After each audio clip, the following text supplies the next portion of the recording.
Did you know that every single religion you've ever heard of started exactly the same way? And I'm not talking about divine revelation or ancient prophecies. I'm talking about something far more human and, honestly, far more fascinating. Picture this. You're living 15,000 years ago. No internet, no books, no government. Your biggest concerns are finding food, avoiding predators, and trying to make sense of why lightning strikes or why people die. You're surrounded by mysteries that feel terrifying and overwhelming. Sound familiar?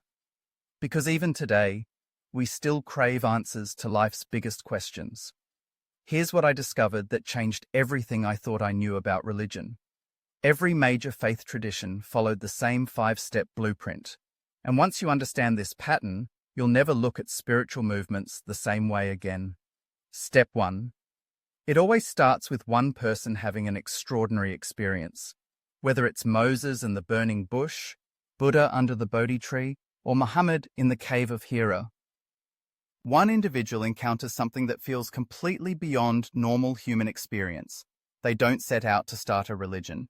They're just trying to process something overwhelming that happened to them. Here's why this matters. Neuroscientists have found that intense spiritual experiences actually change brain chemistry.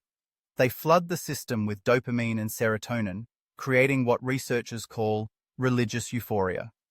This isn't fake or imagined. It's a real, measurable, neurological event that feels absolutely life-changing to the person experiencing it. Step 2. That person can't keep quiet about it. They start sharing their experience with family, friends, anyone who will listen. Think about it.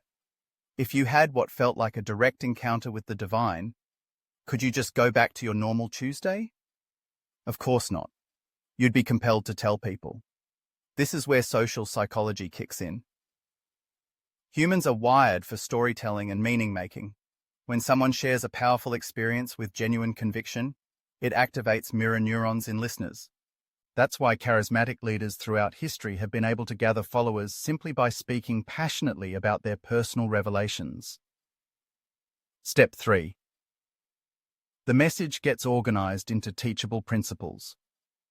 What started as one person's mystical experience gets translated into rules, rituals, and practices that others can follow.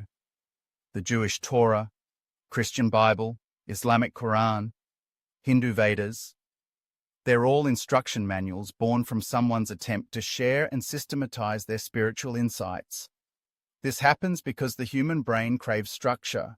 We take abstract experiences and turn them into concrete actions. Pray 5 times a day, keep the Sabbath, practice meditation, follow the golden rule. These aren't arbitrary commands. They're attempts to recreate the conditions that led to the original transformative experience. Step 4. Communities form around these shared practices. People discover that following these teachings together creates something powerful: belonging, purpose, shared identity. Archaeological evidence shows that religious communities consistently outlasted and outgrew secular groups throughout history. There's solid evolutionary psychology behind this. Humans who banded together around shared beliefs and rituals were more likely to survive famines, wars, and natural disasters.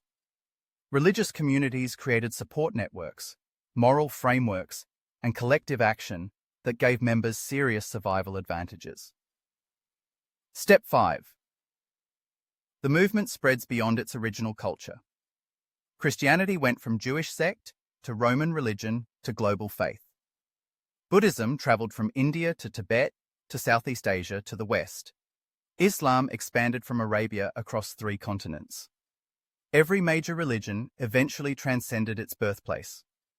This happens because truly transformative ideas address universal human needs: fear of death, desire for meaning, need for community, hope for justice. When a religious message speaks to these deep psychological drives, it crosses cultural boundaries naturally. Now, I was skeptical when I first learned about this pattern. It felt like it was reducing something sacred to a social science formula.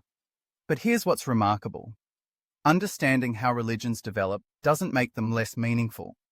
It makes them more human, more relatable, more accessible. After studying this for months, people started asking me why I seemed so much more at peace with questions about faith and spirituality. I realized that knowing the human story behind religious movements had actually deepened my appreciation for what they accomplish. They take our deepest fears and highest hopes and give them structure, community, and purpose. Here's what I want you to try. For the next 2 weeks, look at any religious or spiritual movement through this 5-step lens.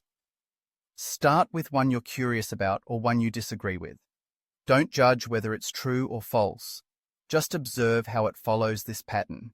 Notice how it addresses universal human needs through specific practices and communities. You'll start seeing that underneath all the theological differences and historical conflicts, we're all part of the same human story.